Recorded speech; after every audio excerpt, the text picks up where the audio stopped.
안녕하세요. 오늘은 여러분이 보내주신 자료들 보면서 꿈이랑 그 고대의 지혜, 풍수 있잖아요. 이걸 연결해서 우리가 삶의 결정을 좀 더 명확하게 내리는 법, 여기에 대해 한번 깊이 얘기 나눠보려고 합니다. 이게 꿈 해석의 풍수를 접목한다니 생각보다 되게 신선한 접근인 것 같아요. 네, 맞아요. 우선 풍수가 뭔지 아주 간단하게만 짚어볼까요? 그냥 가구 놓는 거, 이 정도가 아니라 우리 주변 공간에 흐르는 그 기 있잖아요. 에너지. 네, 그 에너지의 흐름이랑 균형, 이걸 되게 중요하게 여기는 동양의 오랜 지혜죠. 보내주신 자료 보니까 이 기가 공간 배치를 통해서 우리 정신 건강이나 아니면 신체적인 건강, 이런 웰빙에 어떻게 영향을 주는지 설명이 잘 되어 있더라고요. 바로 그 지점인데요. 흥미로운 건 이 풍수의 원리를 우리 잠재의식, 그러니까 꿈의 세계에도 적용할 수 있다고 자료들이 말하고 있다는 거예요. 꿈속 공간이나 상징물에 나타난 그 에너지 흐름을 읽어내면 뭐랄까 자신을 좀 더 깊이 이해하는 도구를 얻게 되는 셈이죠. 와, 그러니까 꿈이라는 건 사실 굉장히 개인적인 영역인데 이걸 공간 에너지라는 외부적인 요소랑 연결한다. 그 발상 자체가 상당히 흥미롭네요. 그럼 자료에서는 구체적으로 어떤 꿈의 상징들을 좀 풍수적으로 해석하고 있나요? 예를 들어 주실 수 있을까요? 네, 여러 예시가 있었는데요. 한 자료를 보면 만약 꿈에서 집 안으로 아주 맑은 물이 이렇게 잔잔하게 흘러들어오는 걸 봤다. 이러면요, 이건 풍수적으로 봤을 때 굉장히 긍정적인 기운, 특히 재물운이라든지 새로운 기회의 유입, 이런 걸 암시할 수 있다고 해석하더라고요. 아, 맑은 물이 들어오는 게요? 네네. 네, 반대로 물이 좀 탁하거나 집 밖으로 막 새어나간다. 이러면 에너지의 손실이나 뭔가 좀 막히는 거, 정체, 네, 그걸 의미할 수도 있고요. 와, 그냥 물 하나에도 그렇게 해석이 달라지는군요.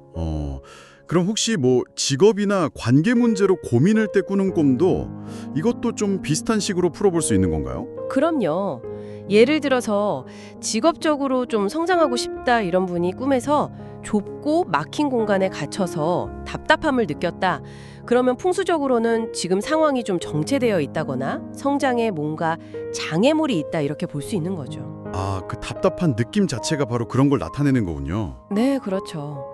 그래서 자료들이 이런 꿈속 상징 분석이 그냥 단순한 해몽, 여기서 끝나는 게 아니라 우리가 어쩌면 무의식적으로 느끼는 그런 욕구나 두려움, 또 앞으로 나아가야 할 방향 같은 거 있잖아요. 그런 중요한 단서를 준다고 강조하고 있어요. 실질적인 도움을 줄 수 있다는 거죠. 아, 그럼 이런 꿈 해석을 실제 우리 삶에는 어떻게 적용해 볼 수 있을까요? 자료에서 실용적인 조언이나 팁 같은 것도 좀 있었나요? 네, 있었습니다. 한 자료에서는 꿈에서 느꼈던 그 공간의 기 상태 있잖아요. 그걸 현실에 한번 반영해 보라고 제안해요. 예를 들면 꿈에서 내 침실이 너무 어둡고 막 어수선하게 느껴졌다.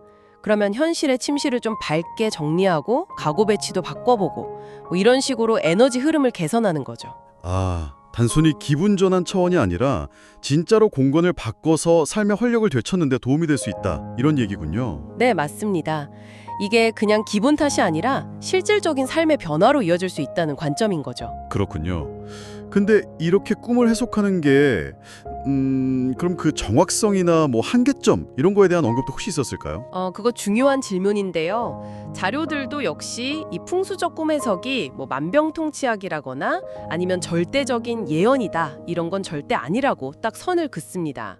어디까지나 개인의 경험이나 현재 상황 이런 맥락 안에서 이해해야 하고 또 주관적인 해석의 여지가 크다는 점도 인정하고요. 아, 그렇죠. 사람마다 다를 수 있으니까. 네, 그래서 어디까지나 자신을 좀 돌아보고 또 잠재된 가능성을 탐색하는 뭐랄까 하나의 관점 혹은 영감을 주는 도구 정도로 활용하라고 조언하고 있습니다. 네, 명확하게 짚어주셨네요.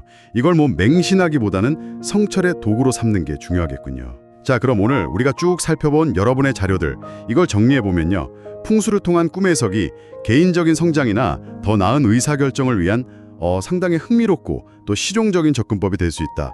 이걸 보여주는 것 같습니다. 네, 핵심은 그거죠. 꿈이 보내는 신호를 풍수라는 렌즈를 통해서 한번 새롭게 비춰보고 거기서 얻은 통찰을 가지고 내 삶의 긍정적인 변화를 위한 어떤 동력으로 삼는 것. 그게 가장 중요하다고 할 수 있겠습니다. 좋습니다. 자, 그럼 마지막으로 청취자 여러분께 이런 질문을 한번 던져보고 싶습니다. 최근에 꾸었던 꿈 혹시 기억나는 거 있으신가요? 그 꿈의 장면이나 그때 느꼈던 감정 같은 것을요, 한번 풍수의 관점에서 다시 생각해 보시면 어떨까요? 혹시 알아요? 지금 고민하고 있는 어떤 문제에 대한 정말 예상치 못한 실마리를 발견하게 될지.